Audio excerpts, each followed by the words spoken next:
No ar, Jornal da CUT. Olá Brasil, eu sou o André Acarini. Nessa edição do Jornal da CUT você confere os seguintes assuntos. O governo quer vender Eletrobras por 67 bilhões de reais, mas a estatal vale 400 bilhões. Eletricitários suspendem greve por 30 dias, mas mantêm mobilização. Aprovado o PL que libera agrotóxicos e coloca vidas e meio ambiente em risco. E ainda, servidores podem entrar em greve se o governo federal reajustar benefícios e não os salários. Rádio CUT, www.cut.org.br. Mesmo com todos os riscos à saúde, à vida e ao meio ambiente, foi aprovado pela Câmara na última quarta-feira o chamado PL do Veneno, por 301 votos favoráveis e 150 contrários. O projeto facilita mais ainda o uso de agrotóxicos no país. Já em 2020, o governo Bolsonaro tinha conseguido aprovar o uso de 493 agrotóxicos. Somados os 2 primeiros anos de governo, quase 1.000 foram liberados. O projeto de lei 6.299, que é de 2002, foi aprovado então na noite da quarta-feira. Ele flexibiliza as normas que tratam da adoção de agrotóxicos no país, facilita a abertura do mercado para novos agrotóxicos e concentra no Ministério da Agricultura as operações de fiscalização e análise desses produtos para uso agropecuário. A secretária de Meio Ambiente da Confederação Nacional dos Trabalhadores Rurais, Agricultores e Agricultoras Familiares, a CONTAG, a Sandra Paula Bonetti, alerta que, com a aprovação do PL, mais agrotóxicos vão prejudicar espécies importantes para o equilíbrio da biodiversidade, vão contaminar a água e vão intoxicar e matar mais seres humanos que trabalham na produção usando diretamente esses bioquímicos ou que os consomem na alimentação. Tanto a CONTAG como outras entidades e as várias organizações que integram a campanha permanente contra os agrotóxicos e pela vida prometem manter a forte mobilização para barrar o pacote do veneno no Senado. É para lá que agora o PL vai. Depois de aprovado na Câmara, ele passa pelo Senado também. O Aristides Santos, que é presidente da CONTAG, diz que a luta continua no Senado Federal. Ele diz não ao pacote do veneno porque o povo precisa de comida saudável e diversa, produzida pela agricultura familiar. A proposta, que tramitou durante 20 anos na Câmara, então volta para o Senado, onde precisa ser aprovada. No portal da CUT você tem inclusive a lista dos deputados que votaram contra e a favor do PL, chamado PL do Veneno. Política. Não é novidade para ninguém que o governo Bolsonaro quer entregar o patrimônio nacional, né? E entre as empresas está a Eletrobras. O que pouca gente sabe é que o valor calculado pelo governo federal para a Eletrobras é de 67 bilhões de reais. É isso que eles pretendem arrecadar. Só que a empresa vale muito mais do que isso. Vale 400 bilhões de reais. O prejuízo, então, seria de 333 bilhões de reais para os cofres públicos. As contas são da Associação dos Engenheiros e Técnicos do Sistema Eletrobras, a AESEL, e da Associação dos Empregados da Eletrobras, a AEL. O diretor da AESEL, o engenheiro elétrico da Eletrobras, Ícaro Chaves, diz que o valor da Eletrobras pode ser ainda maior segundo as contas feitas pelos trabalhadores. Os 67 bilhões calculados pelo Ministério das Minas e Energia são pelo valor adicionado. É aquilo que o governo avalia que a Eletrobras privatizada vai ganhar a mais pelo direito de descotizar usinas. E o bônus de outorga, aquilo que o governo federal recebe à vista. E o valor da estatal pode ser maior, segundo ele, né, só porque o valor adicionado da Eletrobras vale pelo menos 220 bilhões de reais. Só por isso já vale mais, né? O controle de transmissão, 50 bilhões de reais. A participação minoritária da Eletrobras em outras usinas e hidrelétricas podem chegar a 300 bilhões de reais. Somando tudo isso, ela chega a 570 bilhões de reais, ou seja, uma conta ainda maior que das associações. Desde dezembro do ano passado, o processo de privatização da Eletrobras está travado no Tribunal de Contas da União, o TCU.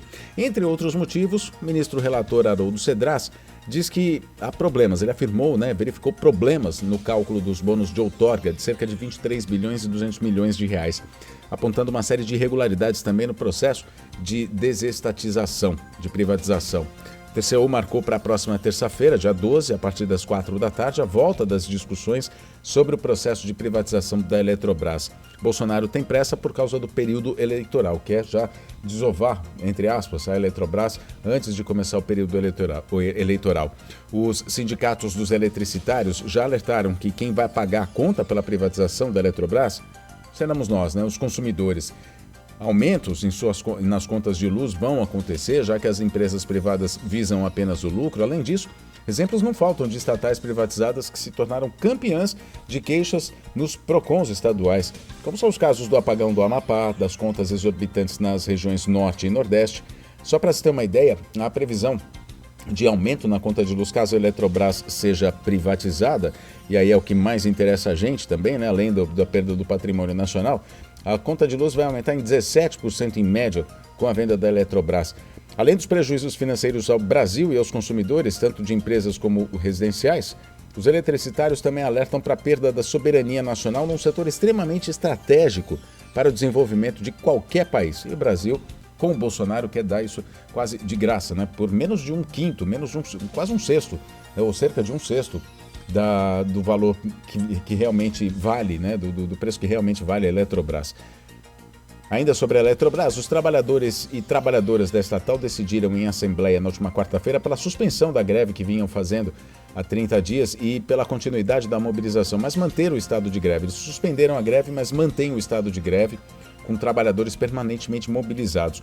O pedido foi do ministro Alexandre Belmonte, do TST, para que os trabalhadores interrompessem a paralisação, dando prazo de 30 dias para que as partes cheguem a um acordo sobre o plano de saúde. A luta dos eletricitários é em defesa de um plano de saúde justo. A estatal quer aumentar de 10% para 40% a contribuição dos trabalhadores no plano de saúde. A decisão se baseia em uma liminar de processo de dissídio instaurado pela própria empresa no TST. Os trabalhadores exigem que nada seja alterado até que haja uma decisão final da Justiça. O Coletivo Nacional dos Eletricitários, o CNE, garantiu por meio de um boletim informativo que a paralisação da greve é temporária e vai ter mobilização permanente com o objetivo de abrir diálogo com o ministro do TST que propôs a negociação. Então, suspensa a greve dos eletricitários pelo plano de saúde, mas a mobilização continua, estado de greve. Mundo do Trabalho. E o governo federal propôs, veja só, substituir o aumento salarial dos servidores públicos federais pelo reajuste dos benefícios, como vale transporte e vale alimentação. Os servidores públicos federais, obviamente, não gostaram e a resposta deverá ser uma greve a partir do dia 9 de março. O secretário-geral da Confederação Nacional dos Servidores Públicos, a CONSEF, o Sérgio Ronaldo, ele diz que a categoria vai fazer mobilizações neste mês, vai fazer fóruns estaduais com os sindicatos que fazem parte da entidade, para que eles organizem as assembleias nos locais de trabalho e no fim de fevereiro, no fim do mês, definir o indicativo de greve para o dia 9 de março. O Sérgio Ronaldo também defende um tratamento isonômico entre os servidores e reivindica um reajuste salarial de 19,99%. Ele diz que a proposta do governo de reajustar apenas os benefícios, além de deixar os aposentados de fora, é uma afronta para quem vem se dedicando ao serviço público e não tem seu valor reconhecido. A CONSEF e as centrais sindicais, além de entidades do funcionalismo público, estão com posição consolidada em relação a isso, de não haver brecha para negociar. O governo que resolva a confusão que ele criou, diz o Sérgio Ronaldo. A CUT está orientando suas bases para que definam em assembleias a adesão à greve. Isso quem diz é o secretário de Administração e Finanças da CUT Nacional, o Ariovaldo de Camargo. Segundo ele, o descaso como o governo tem tratado os servidores vai garantir uma grande mobilização. Os servidores públicos federais estão há 3 anos, amargando há 3 anos, nenhum centavo a mais na remuneração, sem reajuste, além da redução de pessoal em seus quadros funcionais. O último reajuste da categoria foi acordado no governo de Dilma Rousseff e foi executado em agosto de 2016 e janeiro de 2017. Enquanto isso, o desmonte do serviço público continua a passos largos no governo do presidente Jair Bolsonaro. Ele só autoriza concursos públicos, por exemplo, além de melhorias nos locais de trabalho, aumentos salariais e vantagens para os militares, que em sua maioria é de bolsonaristas, que vão trabalhar inclusive para sua reeleição, apesar da queda de popularidade e dos índices de intenção de voto de Bolsonaro. A lei orçamentária de 2022, por exemplo, prevê 1 bilhão e 700 milhões de reais para o reajuste de policiais e deixa de fora os demais servidores que estão sem reajuste, repetimos, há 3 anos. Inclusive o pessoal da saúde que está há 2 anos na linha de frente do combate à pandemia do coronavírus. O Jornal da CUT fica por aqui. Muito obrigado pela sua companhia. Nós nos falamos na próxima edição. Até lá.